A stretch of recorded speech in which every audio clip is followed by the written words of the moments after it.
Start. ഇത് നമ്മളിപ്പോ ഉള്ളി ഇട്ട് ഉണ്ട്. ഇനി നമുക്ക് 2 സ്പൂൺ തേൻ ഇതിനകത്തേക്ക് ഇട്ട് ഒഴിച്ചു കൊടുക്കാം.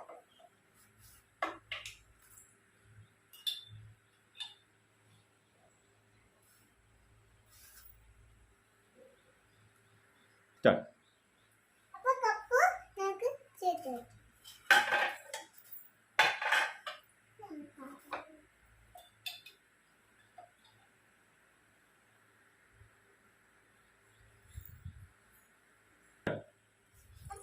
ഉള്ളിയും തേനിനകത്ത് ഇട്ടിട്ടുണ്ട്. ഇനി നമുക്ക് 2 സ്പൂൺ വെള്ളം.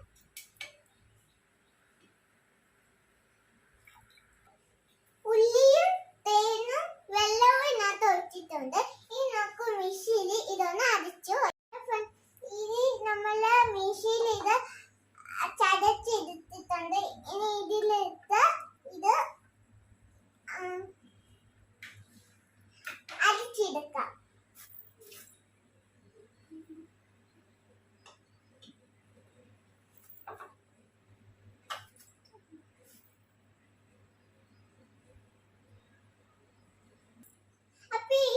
ഒരുപാട് ഇതിനകത്ത് എടുത്തിട്ടുണ്ട്. ഇനി നമുക്ക് ഇത് സ്പൂൺ കൊണ്ട് വെള്ളം നമുക്ക് ചേർക്കാം.